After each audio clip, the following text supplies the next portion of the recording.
Шинжлэхүүн таны мэдхэн одон өндөр сувгийн Адар анир нэвтрүүлэг маань эхлэхэд бэлэн боллоо. За энэ хүн нэвтрүүлэг та бүхэнд маань NTV телевизээр болон одон өндөр сувгийн 83.3 болон 107 хостелканаар хүрч байгааг дуулгая. За энэ хүн нэвтрүүлгийн маань харин ивент итгэгчээр бол тогтвортой хөгжлийг аз жаргалтайгаар бүтээн үрээтэй MCS Coca-Cola компани болон Улаанбаатар төмөр зам хувь нийлүүлсэн нийгэмлэг одоо ивент итгэж байна. За өдрийн мэнд хүргэе. За өдрийн мэнд таанашаа. За өдрийн мэнд. За хоёулаа дэлхийн яг 2 дугаар дайны үеийн тэр одоо Гитлерийн эд хүчрхэг байх үеийн газрын зургийг харъя л да. За. Тэгэхээр одоо маань найрч одоо тэр нэг газрын зураг харуулна те.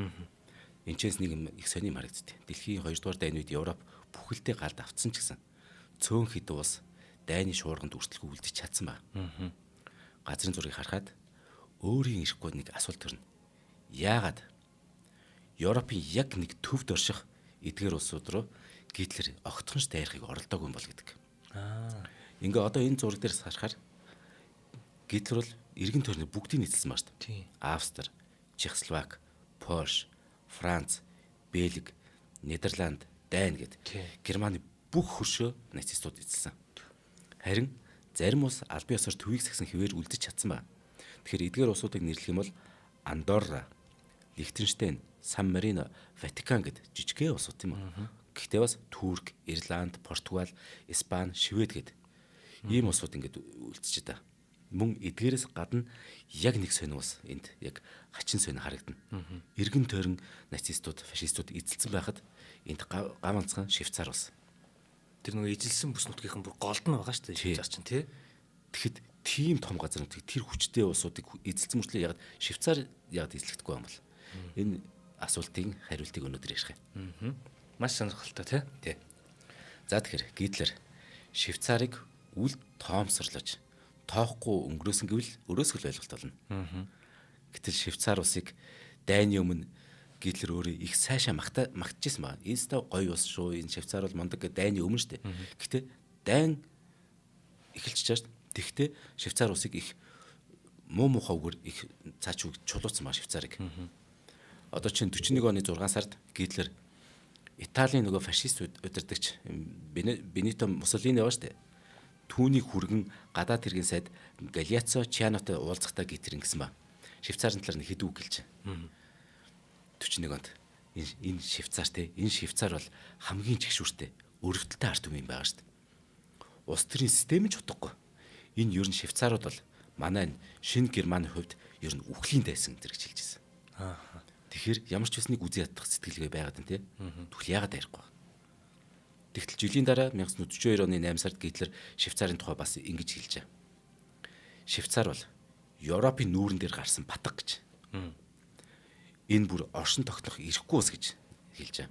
Үүгээр зогсохгүй Гитлер Швейцаруудыг бүр агуу Германы ард түмнээс салаасан муу ёрын мөчрөөл энэ Швейцарчууд юм шүү дээ гэж дормжлон хэлсэн байдаг шүү дээ. За. Яг тэгжлээд энэ Швейцарч өөрөө бас тодорхой хэмжээнд нөгөө Герман хэлээр ярьдаг байхгүй. Манай одоо ухааны өвөр монголчууд ч юм шиг тийм бүрээдүүд ч юм шиг байна. Гэтэл зарим нь Францаар ярина, зарим нь Италиар ярина. Энд чинь ер нь яг энэ гурван улсын яг дунд байдаг шүү дээ. Яг зүүн талд нь Герман, гэхдээ тэр нь Австриг эзэлсэн Герман учраас өнөөгийн нөгөө Австртэй хилдэг нь хамаагүй шүү тийм. Тэгэхээр зүүн талдаа Герман, баруун талдаа Франц, урт талдаа Итали. Ингээ гурван улсын дунд 2 дугаар дайны үед.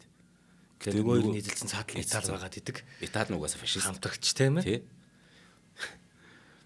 Тэгвэл Швейцарыг эзлэх төлөвлөгөө үнэхээр байсан уу гэж одоо бодъё л да Гитлерт. Цаатхан чинь Швейцарыг эзлэх төлөвлөгөө байсан. За. Бүр 1940 оны 100 Германы армийн дээд командлал болон Италийн фашистууд хамтраад Таненбаум гэдэг нэртэй тийм нэг нууц төлөвлөгөө босруулсан. Энийг орчуулвал шинэ жилийн мод гэсэн утгатай. За. Шинэ жилийн мод. Энэ төлөвлөгөөр эн чинь гинтийн нэг юм хийх гэдэг шүү дээ. Тэ? Шинэ жилийн бэлэг барих гэдэг шүү дээ. Германы 300 мянган зэрэг хойд талаас нь давтлах юм. Харин тэгээд тэр 300 мянган зэрэг болохоор Швейцарын гол хотууд болох Цюрих, Берн, Базел гэж нэрлэдэг юм. Базелийг эзлэх юм. Тэгээд засаг захиргааг нь хяналтаа авна гэсэн үг. Харин Италийн 50 мянган зэрэг өмнөөс нь давтлаад Тичино голын хөндийр нэвтрээд Женев нуурын тэр орчмыг хянана гэсэн үг. Тэгээд Женев хотыг эзэлнэ. Ингээд энэ Италийн нутагдлаад үлдсэн Герман нутаг болох нь шүү дээ. Тэгээд бүр Швейцарт хүлхийн өдөрт бай гэдэг нэр нүрс тодорсон байсан. Тэр бол Гитлерийн баруун гар те Химлер Швейцарыг удирдах. Ингээ комиссар нь болно. Ийм төлөвлөгөөтэй байсан. Тэгэхээр энэ баян улсыг те эзлэх нь Гитлерийн хувьд төгс олз юм шиг санагдчих болно шүү дээ. Энэ чинь маш баян улс шүү дээ. Гэвч яагаад Швейцарыг дайлаар мордох төлөвлөгөөсөө буцсан юм бол? Яагаад мянган яагаад? Энэ асуултанд олон судлаачид өөр өөрөөр хариулдаг. Энэ нэг талтай гарсан хариулт байхгүй. Бас зөвнө. Гэтэ хэдүүлээ зүгээр юу яах гэж оролдъё зүгээр таамаглах гэж. Үнэхээр л Швейцар эзлэгдэхгүй байх ямар нэгэн шалтгаантай байсан уу? Эсвэл цаг хугацааны эрхэнд Гитлер өөр зорилгод анхаарлаа хандуулсан уу гэх мэт янз бүрийн асуулт орон гарна. Энэ яг өнөөдрийн бидний цааш тавьж үзэх тийм сонирхолтой сэдв ба. Анхнаасаа шууд Швейцарыг эзлэх гэж яраагүй тал дээр нэг хоёр таамаг өгчлээ. За. Эхнийх нь Герман удирдагчдын ихэнх нь Швейцарыг үндсэндээ Герман угсаатай ус гэж үздэг. Тэгэхээр эн чинь Австри улс бол Германд ямар нэгэн эсэргүүцэл үзүүлэхгүй шууд нэгдсэн шүү дээ. Тэ Германтай. Яг л тэд нар чинь аль аль нь Германаар ярьдаг. Герман угсаатай гэж үздэг. Тэгэхээр Швейцарыг бас тэгж үзээд байна. Тэгээд угаасаа нэг энийг дайтах шаардлага байхгүй. Тий. Дараагийн орны эзэлж ийсэн ч болно. Тийм. Тэгээд гол нь Швейцарыг угаасаа бас ямар ч эсэргүүцэл үзүүлэхгүйгээр өөрсдөө тэд бас Австртай адилхан 3 дугаар Рейхтэй нэгдчихнэ гэж найдсан байхгүй. Тэгэд найжсэн гэтлийг тийм болоогүй тийм үү. Тийм болохоор нэг эзлэх төлөвлөгөөнийг гаргаагүйсэн гэсэн үг. Угаасаа л энэ чинь Герман ард бид нартай нэгтгэл болов байна штэ гэдэг. Нэг сонирхол татахгүй байна. Одоо бид нар маш хүчтэй болонготой буцаад өвөр Монголоо бүрээд авна гэж бодож идэл нөгөөдөл нь нэгдэхгүй бол яах вэ гэдэгтэй яг адилхан л байхгүй. Төсөөлж үзэх юм байна. Нөгөөдөгөр за эзлэлий гэж бодъё. Ижил герман хэлээр ярьдаг ард түмэн рүүгээ зэвсэг чиглүүлэх нь Германы цэргүүдийнх нь ёс суртахуун дайтах хүсэл зориг сулрах эрсдэлтэй гэж үзсэн байж магадгүй. За магадгүй. Тэ энэ чинь ах トゥ ус бие биенээ буушаагаад байна чинь. Нөгөө германчууд чинь нөгөө Гитлерт итгэцэн энэ ирээдүйд итгэцэн байтал юу болох вэ? Тий. Ах トゥ усээ буудчихна гэсэн үг шүү дээ, тий. Тэгэхээр ийм хоёр магадлал бас аль аль нь өндөр бас. Тийм байж болно шүү дээ. Тий. За яг энэ бол зөвхөн магадлал. Гэхдээ тэд нар төлөвлөгөө гаргацсан. За яг энэ төлөвлөгөөний дагуу Швейцар руу дайрсан бол юу болох байсан бол хэдүүлээ төсөөлж үзье. Швейцарын арим нацистийн довтлогоог одоо бүрэн няцаах боломжтой байсан гэдэг үзэл өнөөдөр олон хүний дунд их хүчтэй байд. За ер нь Швейцар бол маш хүчтэй болсон шүү дээ гэдэг. Яг л өөртөө Альпийн нуруунд байрлалтай. Энэ чинь тэг газар зүйн тогтсон. Дээрээс нь Швейцар чинь бас бусад улсаас шал өөр шүүд. Одоо хүртэл хүн бүр шахуу цэргийн бэлтгэлтэй байдаг. Энэ жижигхэн улсыг эзлэхэд Герман тэгэхээр болгоомжтой хандсан байх гэдэг юм таамаг хүчтэй явд.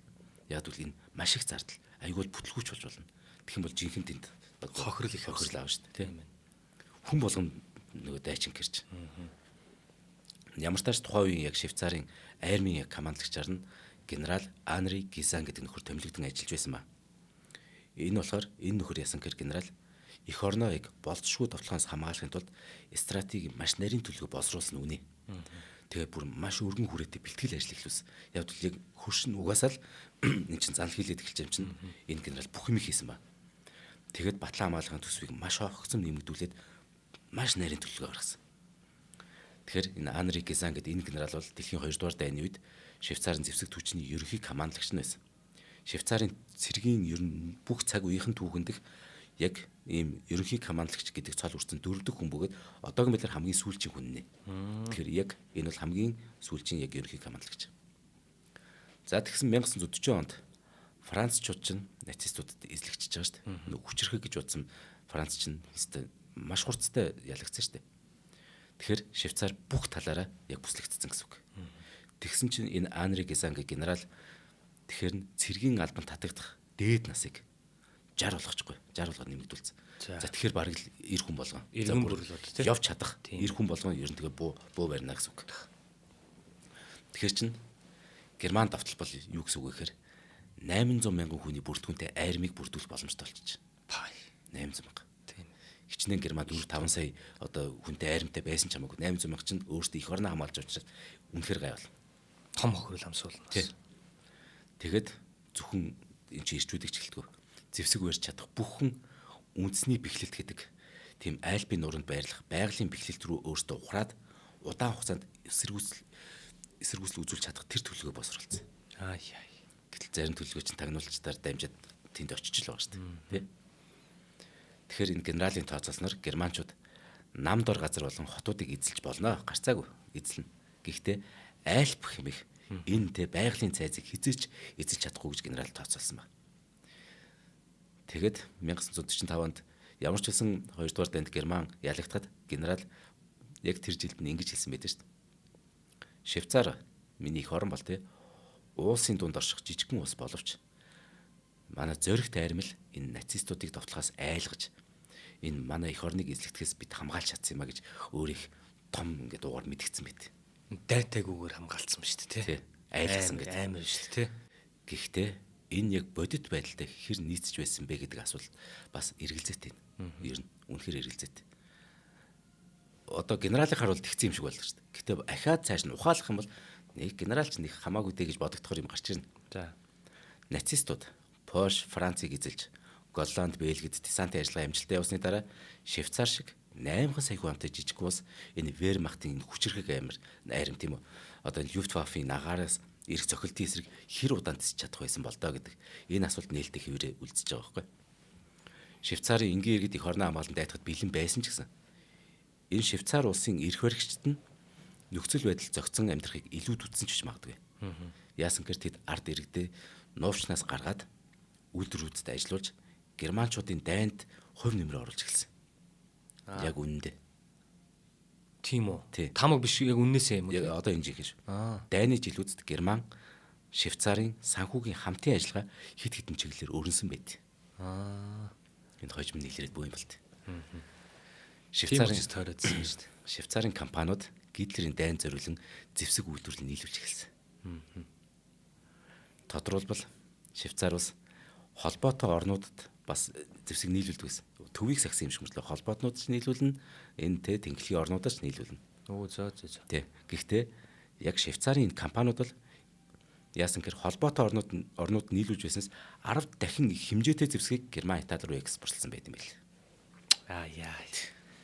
Үүнээс гадна Швейцарын банкнууд Германы зэвсгийн худалдан авалтыг санхүүжүүлж байсан. Бүр ингээд зээл олгодог ус Германы айрамд. Зээлжилтийн хэмжээнд тогтмол өссөн байдаг шүү дээ. Жишээлбэл 1940 онд Герман 150 сая швейцар франкын зээл авсан. Швейцараас германчууд. Тэгсэн Гитлер Оросын эсрэг дайнд санхүүжүүлэхийн тулд нөгөө 1941 оны 6 сард те Барбарос төлөвлөгөөг энийг хэрэгжүүлэхийн тулд Гитлер 1941 оны 2 дугаар сард 315 сая франк зээлсэн ба. Тэгж 6 сард нь довтолдог байхгүй. Гэтэл энэ 41 оны 7 сард нөгөө 315 сая франк зээлсэн Гитлер ч яасан гэхээр ахаад 850 сая франкын санхүүрс Швейцарс авд. Тэгвэл одоовч нь алдчихлаа тий. Германд Швейцарын үйлдвэрлэлийн бүтээгдэхүүн одоо Швейцарын үйлдвэрлэлийн бүтээгдэхүүн маш их хэрэгтэйсэн. Яг Германд жишээ нь Oerlikon гэдэг компани нэг бүтээгдэхүүн байна л да. Энэ болохоор олон голтой тийм зенитийн их буг нацистууд их хэмжээгээр хаанаас судалж авсан гэхээр Швейцарын тэр Oerlikon-оос судалж авсан. Тэр зенитийн буунуудаа. Дайны их үед Франц бууж өгөхөөс өмнө Швейцарын үйлдвэрүүд аль аль талд нь улан зэвсэг нийлүүлэлтэд оролцож байсан ч гэсэн Герман улс Швейцарт нийлүүлдэг нэг нүүрсний нийлүүлэлт байд юм л да. Германаас нүүрс ухлаа, ачлаа Швейцарт нийлүүлдэг.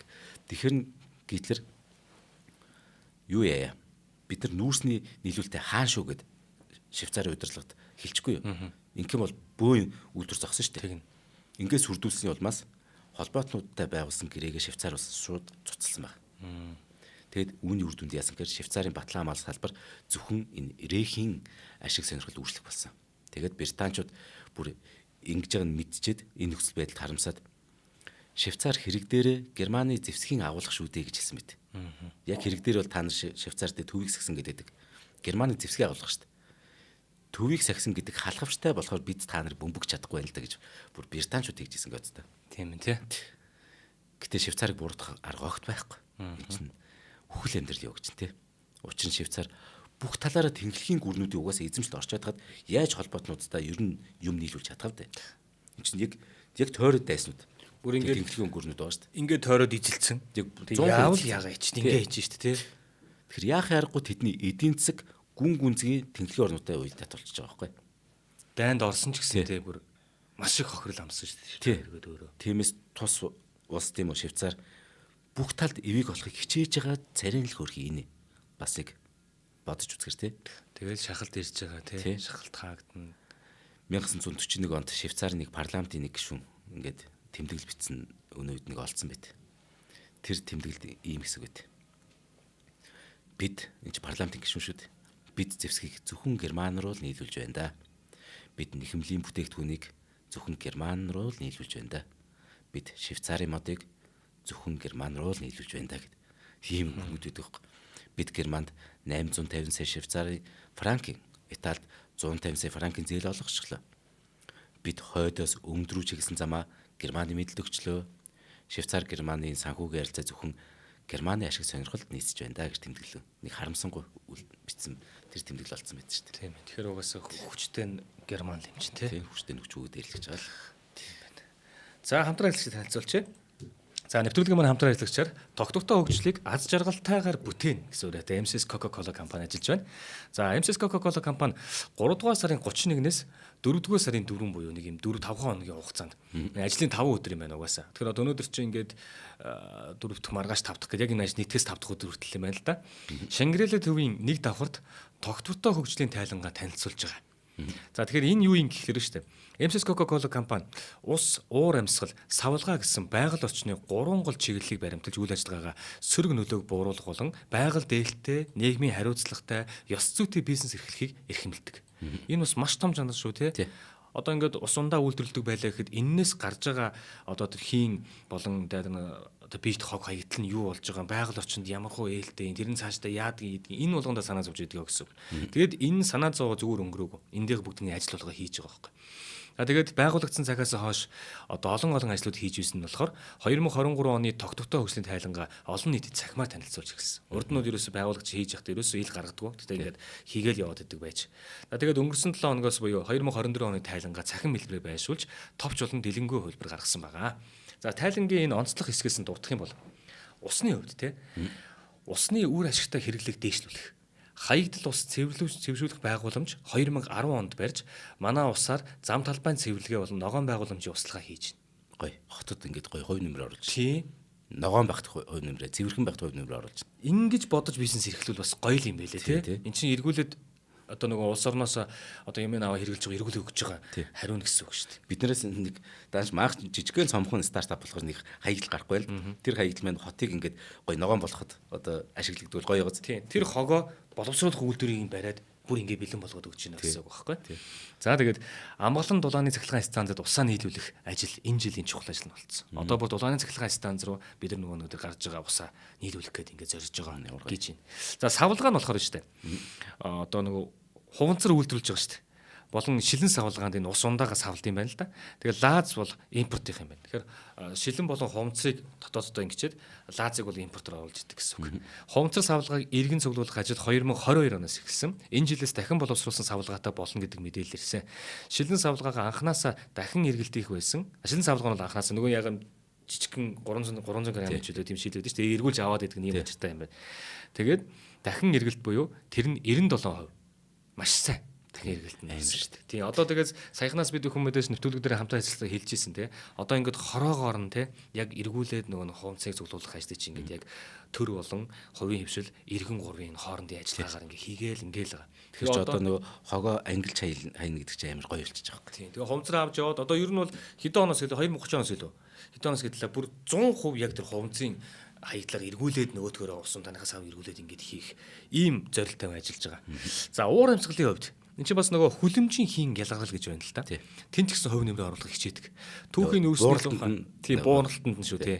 Түүхийн нүүрсний зуухаа халж хийн түшээр ажилдаг зуухтай болсон. Тэгээд гадуур явж байгаа түгээлтийн улаан машинууд байдаг шүү дээ тий. Coca-Cola гэсэн. Энэ машинууд нь бүгдээрээ Евро 5 шатхууныг сэргэлдэг. Агуулгын ундаа ажилладаг сэрээт өргөгчүүд нь бүгдээрээ цахилгаанаар ажилдаг. Гэх мэт тэгээд 1 литр бүтээгдэхүүн үйлдвэрлэхэд ялгарулж байгаа CO2 нь 57.9 г байгаа нь их бага хэмжээ их л бага хэмжээ гэж шүү. Тэгэхээр 57.9 г-ийн юм одоо ундаа үйлдвэрлэхэд гарч байгаа юм юу бол хамгийн багаар л одоо гарч байгаа гэсэн. Улам бага болохгүй л зорж байгаа юм байна шүү дээ тий. Тэгээ мэдээж нөгөө ундаа үйлдвэрлэгч чинь түгээлт, үйлдвэр дээр халаах цугт маш олон дамжлага явьж байгаа. Энэ болгон дээр нь гарч байгаа нөгөө байгальд нөлөөлж байгаа юм уу? Бүгднийг багсгаал зориод дараагийн төвчлийн аваад хэрэглээд байдаг юм байна л да. Дээрх бүх зүйлсээр хүнсний үйлдвэрлэлийн салбартаа хангалтгч нь болж байгаа.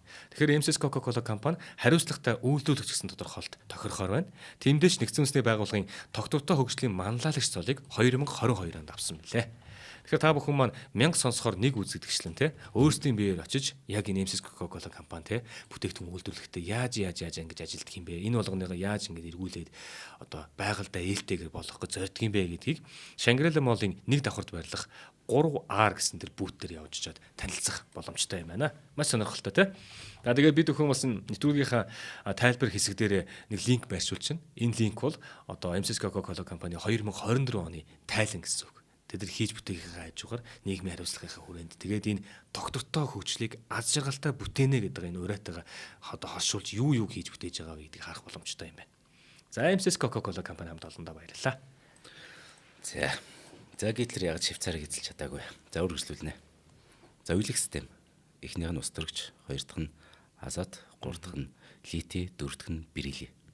Энэ берилий бол их онцгой элемент. Металл гэхгүй. Тэгэхэд ер нь маш хатуу. Гэтэ их бутрамтай, их хөнгөн металл. Тэгэхээр энийг яадаг гэхээр бүх бат чанар халуун болон зэвэрлтийг төсвөрлөх чадвартай болгоход ашигладаг. Тэгэхээр энэ дайнд ямар хэрэгтэй гэдэг нь ойлгомжтой бац. Яг үл энэ берилийг чинь зэс, манган, никл өөр юу гэдэг те хөнгөн цагаатай ингээд хайшуудыг.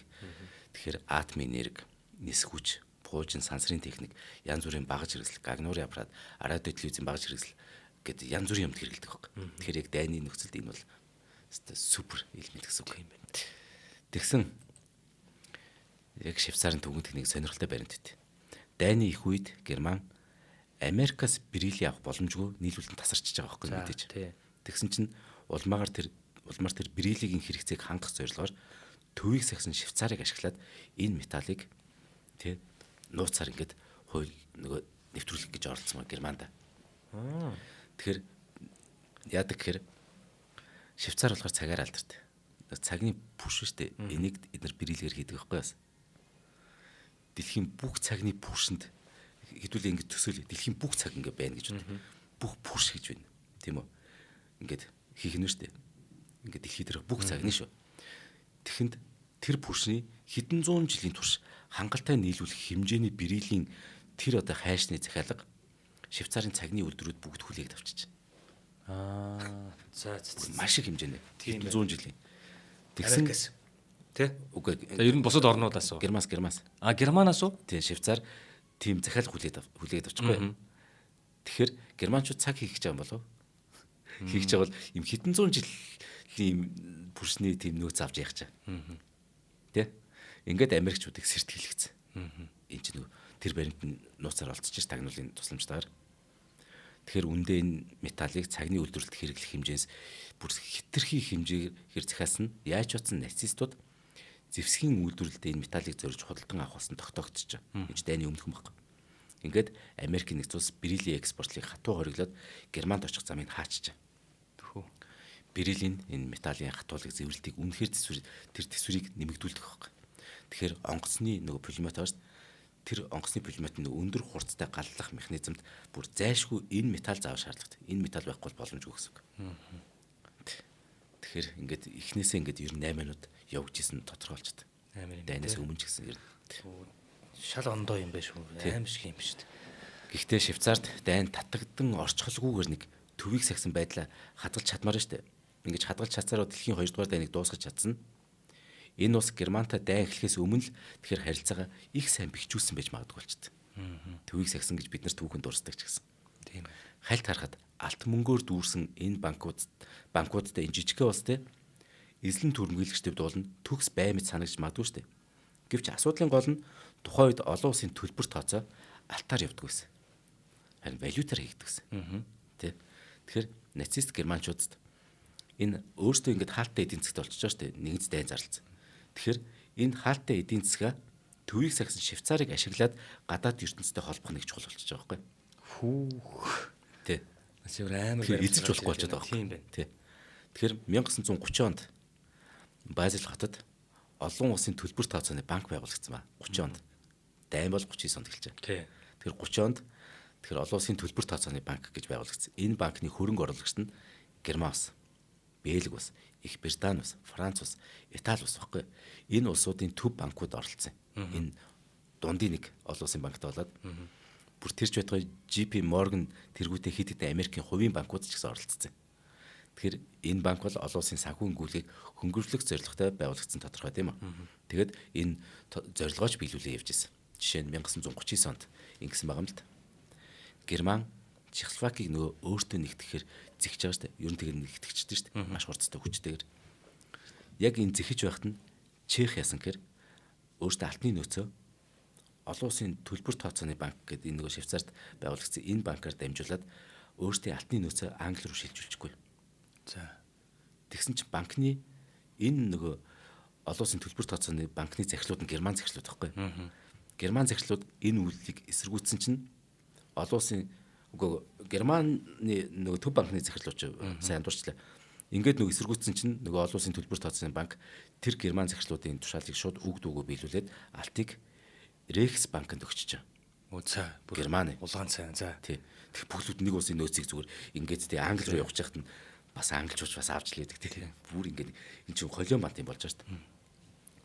Тэгэхэд Нюрнбергийн шүүх хурал болж байгаа дайны дараа. Тэр шүүх хурлын үеэр Германы эдийн засгийн сайд байсан. Тэр Рейхс банкны ерөнхийлөгч байсан Вальтер Функ ингэж хэлж байгаа. Герман зөвхөн Швейцарт л алтаа ашиглан шаардлагатай валютыг олж авах боломжтой байсан. Бидэрт өөр ямар ч боломжгүй байсан. Энэ Швейцарт бидний гол гарц байсан гэж яг хэлсэн мэт. За нацистууд бол их хэмжээний алтны нөөцтэй байсан. Гэтэ энэ алтны нөөцөө бас яаж олж авсан гэхээр нөө эзлэгдсэн орнуудын алтны санг энэ мэтэр өөрийн болохоос гадна тийм үү. За. Шууд Чехийг өөр болгочихсон шүү дээ. Мөн дайны олз хураагдсан хөрөнгүүд байна. Тэр улсуудын тий. Нөө хойрох лагеруудад амь үрэгдэхсдийн үнэт эдлэлүүд байна. За. Алтан шүд байна. Алтан шүдний бүрээс байна.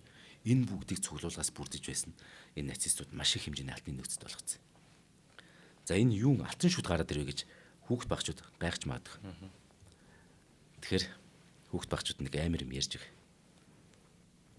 Польшийн жишээ шүү зүгээр. Польшийн нутаг дэвсгэрт байрлаж байсан нацист Германы нэг хамгийн том бөөнөр хорих тийм бас бөөнөр устгах тийм лагер байсан. Хорих лагер. Аушвицийн бөөнөр хорих лагер ч гэдэг. Освенцимийн бөөнөр хорих лагер ч гэдэг юм 2 3 нэртэй. За тэгэхээр энэ Освенцим хорих лагерт жишээ нь үхсэн хүний тоо багадаа 1 сая. Ихтэй 2.5 сая энэ хоёрын хооронд байсан болов уу гэдэг. Бүр тоог нь ч гарах аргагүй. Бүлэгт Монголын хүн амын тэ тал нь нэг хорих лагерт үхэж ийн гэдэг муу ёртой ч гэсэн тэр төсөөлж үзье. Яг ингэж төсөөлж бид нар тэр зовлонг ойлгоод тийм шүү манайх. Тэр муу ёрлоод байгаа юм биш. Нэгэн хорих лагерт ингэж амар яжсэн. За тэгэхэд энэ алтан шүд, энэ алтны сан, энэ хорих лагер юугаар холбогдсон гэхээр Нюрнбергийн нөгөө шүүхийн нэг баримтчиг дээр ийм байт. Алтны гарал үүслийн талаарх анхны нотлохоо нэгэн багц дансны хуудсан дээрс олдсон ба. Нэг дансны хуудсан дээр энэ баримтуудад ингэсэн ба. Бүгдэн дээр нь Освенцим гэсэн тамга дарсан байт. Тэгэхээр энэ хаанаас ирсэн бэ гэдэг нь ойлгомжтой болчихж байна. Энэ хорих лагераас. Жишээ нь 42 оны 11 дугаар сард ирсэн нэг 10 дахь хэлмийн илгээмж гэдэг Освенцим гэсэн тамгатай. Тэр дотор алтан шүдний ломб, алтан шүдний бүрээс. Ингээд эдгээрийн хэмжээ бүр нөгөө хүний ой танд багтахааргүй хэмжээтэй гэдэг гэж байгаа. Освенцимээс ирсэн тэр алтан шүд, алтан юмуд.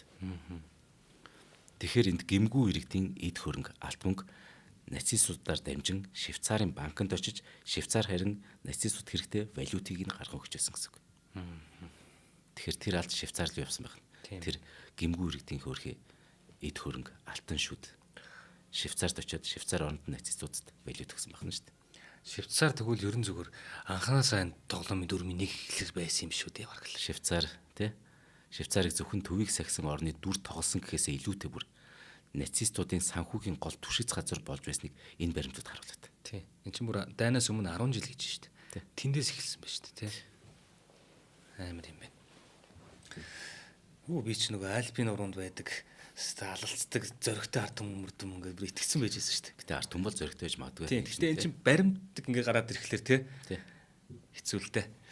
За өнөөдрөөс одоо манай Аадар нэр нэвтрүүлгийн маань ивент-гчээр хувь нийлүүлсэн нийгэмлэгт Улаанбаатар төмөр зам хувь нийлүүлсэн нийгэмлэг орж ирж байна. За тэгээд ер нь төмөр зам гэдэг чинь өөрөө бас л нэг юм цаг нартай, минут секундтэй. Тэг яг тэнд ажиллаж байгаа хүмүүс нь те бүх юмыг яг хуваарийн дагуу ингэж хийдэг.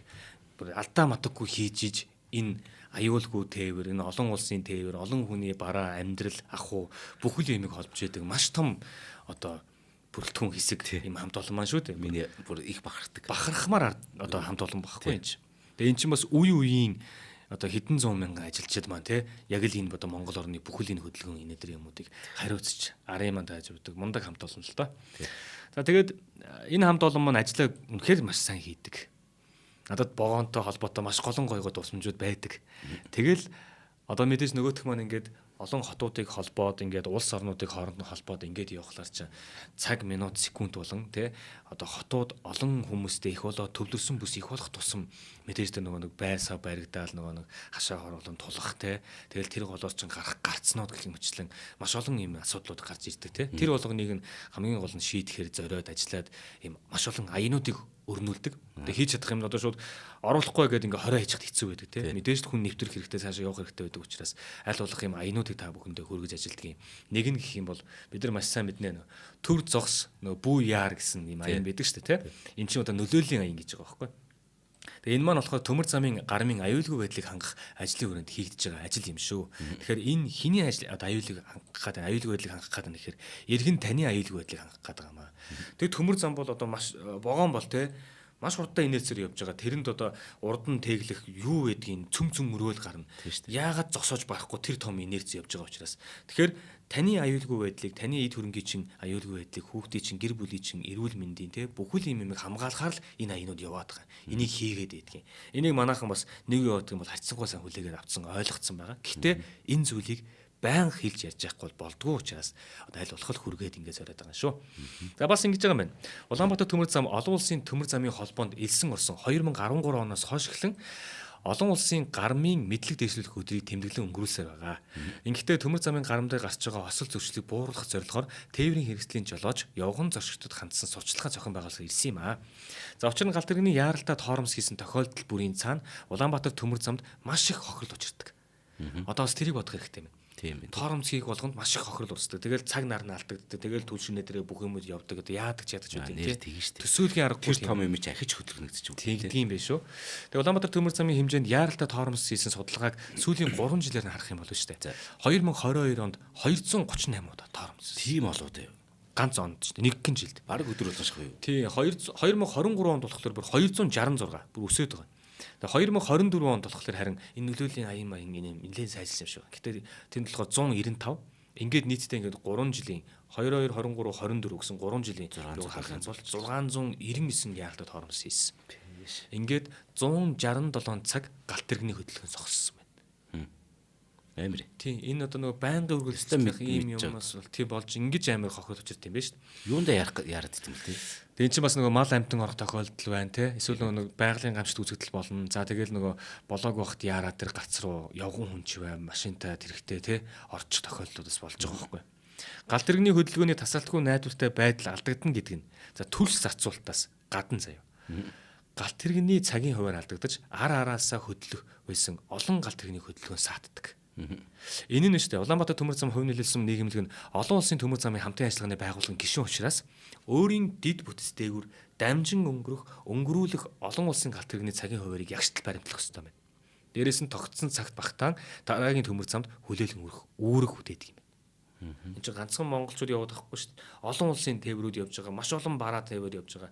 Одоо тэгэл нөгөө за имлэгийн юм явд юм уу мэдгүй. Гэхдээ тэнд имлэгийн юм цагаас хоцорч ирэхэд тэнд юу болох вэ? Бид нар сайн коронавирус гэхэл бас юу үзлээ те. Ийм цаг нартай юмд чи ямар аюултай байд юм бэ гэдгийг ардах тэр нөлөө нь ямар амар гэдэг мэдсэн.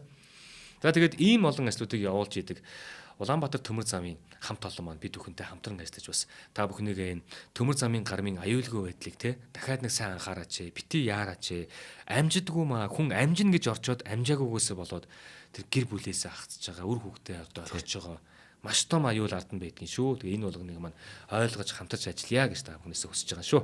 За тэгээ Улаанбаатар төмөр замын хамт олонд бас талархснаа илэрхийлье. Баярлалаа. За баярлалаа. За тэгэхээр Швейцарын банкны тогтолцооны давуу талыг ашигласан анхны нацистуудын нэг нь Адольф Гитлер өөрөө. За. Бүр цаа чи яасан гэхээр миний тэмцэл гэдэг номоо бүр 20-д онд гаргад шүү дээ. Mein Kampf гэдэг. Энэ ном ч бүр хитэн удаа дахин хэвлэгдлээ. Одоо тэр германчуудын үед баг Библи нь басан шүү дээ. Тийм бүр ингээд итгээд. Тэгэхээр номын борлуулалтын орлого гэж байна да. Тэр орлогоо Швейцарын банкнд байршуулсан юм байна шүү дээ. Айл эртний Швейцарын банк ба шүү дээ, тий. Тэгэхээр 1934 онд цааш 33 онд нөгөө юу болж байгаа шүү дээ. Дарга болж байгаа шүү дээ. Хамгийн том дарга. Тэгэхэд 34 онд Швейцарт банкны нууцын тухай хууль батлагдсан ба. Энэ яаж болно гэсэн үг гэхээр нэргүй зүгээр яг одоо гануурш гэдэг зандаа гэдэг нэргүй мөртлөө зүгээр данс нэх боломжтой. Нэргүй дугаар бүхий данс нэх боломжтой болсон ба. Энэ нацист удирдагчдад санхүүгийн нууц байдлаа хангах маш өргөн боломжийг нэгдүүлчихэж байгаа. Тийм шүү дээ. 1941 онд Британий дипломатч нэгэн тэмдэглэлд ингэж үтсэн юм л да. Тэнхлийн гүрнүүд гэдэг бол одоо энэ Япон, Итали, Герман хэлж байгаа шүү дээ. Тэнхлийн гүрнүүдийн удирдах давхаргын бүх гол төлөөлөгчд нь өөрсдийн мөнгийг Швейцарт хадгалж байгаамаа. Зарим нь тэнд бүр үл хөдлөгч хөрөнгөтэй гэж үтсэн мэт. 41 онд. Тухайлбал нацистууд эзлэгдсэн Нидерланд гэдэг улс юм тийм үү? 7 хоногийн дотор эзлэгжилээ шүү дээ. Нидерландад яасан гэхээр хууль бусаар хил давал мөнгө олох тийм сувг их хөдөлгөөнтэй ажиллаж ирсэн байгаа юм л да. Яасан гэхээр дайны хөлөөс буюу Европоос гарч зүхтах хүсэлтэд 30 мянган хүсэлтээс өчнөө хүн байгаа шүү дээ. Тэр хүмүүс яадаг гэсэн гэхээр 30 мянган Америк долларын хахуул төлөөд ингээд юу яачна. Тэгээд энэ дайнаас зүхтаад ямар нэгэн байдлаар явчихна. Тэгэхгүй тэнд чинь хаас яггүй нацистууд ингээд эзэлсэн. Тэгэхээр би 30 мянган доллар төлөх юм бол би зүхтаж өөр орн руу дөрвж болох гэдэг байна да. Тэр 30 мянган доллар болгон Швейцарын банкнд л ордог гэсэн гэдэг шүү дээ. Санхүүжилттэй босгоод байна тий. Тэгэхээр яг энэ дайны жилүүдэд нацистууд нийтдээ 15 тэрбум Рейхсмаркийг Швейцарын банкнд байршуулсан гэж үздэг юм байна. Энэ баг тухайн үеийн 10 тэрбум Америк доллар. Тухайн одоогийн одоо гэж гаргаж ирэх юм бол айл болох юм байна. Зөвхөн тэр чинь хэдхэн удирдагчдын мөнгө шүү дээ. Швейцарын банкуд зөвхөн мөнгө төдийгүй. Нацистуудын нэг эзэлж аваад нацистуудын гарт орсон урлагийн бүтээлүүд Швейцарт явсан. Янз бүрийн үнэт зүйлс бас Швейцарт бүр хосгүй үнэтэй өвөд. Жишээ нь Рекс Маршал, Герингийн итгэмжлэгтэн төлөөлөгч Вальтер Хофер ингэж хэлсэн байдаг. Швейцарын банкуд бол бүр дүүрэн уран зурагтай юм шүү дээ гэдэг. Энд чинь Херингийн өөрийнх нь итгэмжлэгтэн төлөөлөгч болохоор мэдээд байгаа байхгүй. Швейцарын тэр банк болгон дээр битүү дүүрэн уран зураг байгаа штэ гэж хэлсэн мэт шүү дээ. Тэгэхээр яадаг байсан гэхээр Швейцарын урлагийн худалдаач шүү дээ. Галерейн эзэд гэж байгаа тийм үү? Тэд ерөөсөө нацистуудтай бүр нэгт холбоотой, маш холбоотой болсон. Тэгэхээр нацистууд эзлэгдсэн орнуудаас гаж уран зургуудыг тэр Швейцарын галерей эзэд өгнө. Гаж гэдэг нь юу гэсэн үг вэ гэхээр Рейхийн соёлд харшилсан абстракт, импрессионист тэр уран зургууд гаж ихгүй. Энд чинь Ван Гог гаж гэсэн үг байхгүй. Тийм ээ. Өөрсдийнх нь соёлд харахгүй байгаа гэж үзээд шүү дээ. Тий. Тэгэхээр энэ урсгалын уран зургуудыг Швейцарт зараад оронд нь Европын эртний мастеруудын бүтээлийг авдаг байсан ба. Одоо Да Винчи, Рафаэло ч юм уу тий. Энэ бүхнийг нацистуудын соёлын бодлогыг хариуцдаг Рекс Ятер гэдэг одоо тэр нөгөө цолд хэрэгмэн юм шиг. Альфред Розенбергийн штаб гэж тэтэр зохион байгуулдаг байсан байна. Жишээ нь зөвхөн нэг удаагийн хэдүүлээрээ. Швейцарын нэг урлагийн намжин ба Ханс Вендланд гэдэг. Тэр нэг Херингийн төлөөлөгчдөөс нөгөө гаж буюу импрессионист зураачдын 28 бүтээлийг авсан байгаа. Үүний хариуд 3 юм өгсөн юм байна. Тэр 3 нь бол Германд маш хүнтэй. Нэг нь мэдээж агуу сууд Рембрандтын нэг бүтээлийг өгсөн байна. За. Нөгөө хоёр нь 2 гобелен өгсөн байна. Гобелен гэдэг нь ингэдэг байхгүй нэг юу гэдэг юм те. Утас шахаж нэвтрүүлсэн тийм ханын зураг болгодог тийм нэг урлаг байд. Ингээд яг ойсон гэдэг зүг гэдэг ингээд нэг. Тэгэхээр германчуудын хувьд тэр 3 өгсөн юм нөгөө ирсэн 16-д тэнцэх гээд байгаа юм байна шүү дээ. Ер нь үн цэний 28 бүтээл 28 бүтээлд тэнцэх гээд байгаа. 28 бүтээлд тэдний хувьд гаж учраас оронд нь нэг 3 сайхан юм авчихсан шүү. Нэг нь бол ялангуяа тий Рембрандтын бүтээл. Тэгсэн нөгөө Швейцарын нөгөө 8-чин Вендланд үүнийгээ цааш нь одоо тэгвэл маш өндөр ашигтаар зарж борлуулна шүү дээ. Учир нь тэр 28 бүтээл донд Ван Гог, Ренуар, Зэрэг бүр суудуудын бүтээлээс. За тэгэхээр дүгнэлт тэнглэгийн энэ гүрнүүтэй байгуулсан худалдааны гэрээнүүд өргөн хүрээний тэр зэвсгийн нийлүүлэлт тэдний цэрэг дайныг санхүүжүүлсэн тэр зээл эзлэгдсэн орнуудын алтыг валютаар солих буюу мөнгө угаах үүдэл төвийг сахих зарчимд нийцэх. Тий. Хожим дайны талаар Швейцар орн олон улсын зүгээр шүүмжил нэлээд өртсөн байд. Мэдээж тухайлбал нөгөө түрүүний Аушвиц гэдэг тэр хориг лагерь. Тэнд хэдэн сая хүн амиа алдсан тийм үү? Нэгэн хориг лагерт Аушвицийн сүнснүүд Швейцарын хаалгыг тогтсож байна гэд бүр International Herald Tribune-ийн тухайд бичсэн. Тэгэхээр Times сэтгүүл юу гэсэн гэж тэргүүн нүүрэн дээр Швейцарын банкирууд дампуурлын олон хэлбэрүүдийг ойлгох ёстой. Банк дампуурж болно. Банкирууд дампуурж болно. Маш олон хувилбар байна. Гэхдээ ёс зүйн дампуурлал тэдгээрийн хамгийн олиггүй юм шүү гэж Швейцарын банкуд тэгж хэлж байгаа шүү дээ. Тийм юм. Times сэтгүүл. Тийм. Аимшигтай бац. Швейцарын социологч улс төрч Жан Зиглер гэдэг Швейцар орн нацист германуудад яг эзлэгдээгүй талаар ингэж хэлсэн ба. Швейцарын өөрийнх нь эх орныхын тухай ярьж байгаа шүү. Өөрөө Швейцарын социологч юм. Гитлер солиот хүн байсан уу? Байсан. Гэхдээ Гитлер хичнээн солиотод ч гэсэн өөрийнхөө банк руу халдах хэмжээний галзуурсан байгаагүй юм шүү гэж хэлдэг байхгүй.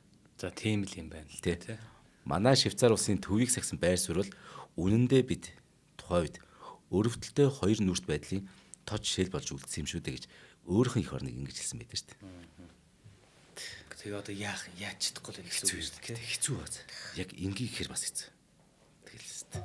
Тэгээ чи нэг улсын гэхээс илүү бас тэр банкнуудын тэгээ тэр нөлөөлөл байна, тэр айлгаж байгаа хэлбэр байна тий. Тэгээ яах чаргагүй болгож байгаа байна. Тэгээд ерөөсөө яг эрхэнд нь орцсон л шүү дээ. Гэхдээ бусад улсууд яасан тэгвэл тэд нар тэмцээд ялгцсан. Тийм тий. Тий. Тэгээд тэд нар сүулдэ ялсан юм шүү дээ. Тэгэхээр тэмцэхгүйгээр ингэж ялалт ч юм уу нэг сонирн байна гэдэг бол нөгөө Times сэтгүүлийн зүг байхгүй. Ёс зүйн дороотлол тий дампуурлал хамгийн олиггүй дампуурлал шүү гэж хэлж байна. За. Би нөгөө сая нэвтрүүлгийн эхэн дээр уул нэг 2 дугаар дайнаас хамгийн хохирол багтаагаар гарсан тий ийм улс нэг цөөхөн байдаг мэдгийг хэлээдсэн шүү дээ. Би нөгөө дараагийн дугаар дээр төдөвгөн талаар бэлдээд байгаа байхгүй. Тэгээ төдөвгөн дугаар дээр бэлдэж байхад нэг сэтгүүл түүнээс ярьцлага авах гээд төдөвгөөс авах гээд 56 асуулт явуулсан юм байна. Гэсэн чинь 56 асуултанд хариулахгүй би ихтэй нэг асуултанд чинь би 9 хувилбар хариулъя гээд хариулахынхаа 9 дэх хариултан дээр нь тэгсэн байгаа байхгүй. Манайхан тэрийг олж уншвал их гоё юм бэл. Нөгөө нэг Монгол ухаан гэдгийг. Тэгээд тайлбарлахдаа нөгөө нэг түүхтэй холбож айгүй тийм суйтай тайлбарладаг. Тэгээд тэгэхэд 2 дугаар дайны үед те та нар одоо төсөөлөд үз. Яг түрүүн төсөөлдөгтэй адилхан. Улаанбаатар хотын одоо одоогийн нийт хүн амын талтаа тэмцэх хэмжээний хүн ам чинь 2 дугаар дайны үед монголчуудын нийт хүн ам байлаа шүү дээ. Тэгэхэд тэр 700 мянгаас хорогдохгүйгээр те дайнд хүмүүсээ явуулахгүйгээр. Гэхдээ эргүүлээд нөгөө нэг мэдээж төсөж байгаа ганц орн энэ учраас те өөрийнхөө байгаа болцоо бүх юмараа туслаад ингэж жагаад 2 дугаар дайны дараа одоо нөгөө статус квотогоо үлдэж чадсан буюу ийм арай нэг ийм хохирол багтаа амссан ийм орн чинь энэ шүү дээ. Та нар Монгол ухаанаар нэгтэй явах ёстой. Баталгааны үйл энэ байна гэж хэлж ийсэн байхгүй. Тэрийг гэж бодсон чинь Швейцар Монголтой харьцуул шүү. Шаал ондоо юм байна. Ёс зүйн бүр те дорой үйлдэл хийсэн бас тийм байна. Өстой очлаа. Гэтэ бас яг вэ бүр нөгөө талаас нь л нэг жоохон л нэг өмөрч болох юм те хэцүү шүү дээ бас энэ чинь арт түмнээ нэг дайн дэжинг өнгөрөөш бас нэг өдөртөн хүсэл байж болно. Гэхдээ ингээд аргагуймдаа нэр хин хүчтэй хүчгүйгээ зайлигдэл хорвоо юм даа л гэж бас. Өнгөрсөн борооны ар хойноос цуг нөмрөөд яах вэ гэдэг. Гэхдээ дахиад бороо ороход цув чинь найдвартай байх хэрэгтэй шүү л гэдэг те. Яг юм өнгөрснөө мэдчихнэ гэдэг чинь юм л шүү дээ. Тийм дүгнэлтийг тэгэхээр манай сонсогчд маань өөрсдөө хийсэн дэр хоо комментээр үлдээгэр нэр хідүүлээ нэр юу гэж бодож байна. Яг коммент үлдээгэр. За. За ингээд нэвтрүүлгийн маань хамтран ажиллагчаар тогтвортой хөгжлийг аз жаргалтайгаар бүтээн үрээтэй MCS Coca-Cola компани маань ажиллалаа. За мөн Улаанбаатар төмөр зам хувь нийлүүлсэн нийгэмдгийн хамт олон маань бид бүхэнтэй хамтран ажилласан. Энэ нэвтрүүлэг та бүхэнд маань NTV телевизээр болон 83.3 болон 107 гэсэн хостолгооноор хүрлээ. Баярлалаа танд. За баярлалаа гэнэ шээ. За.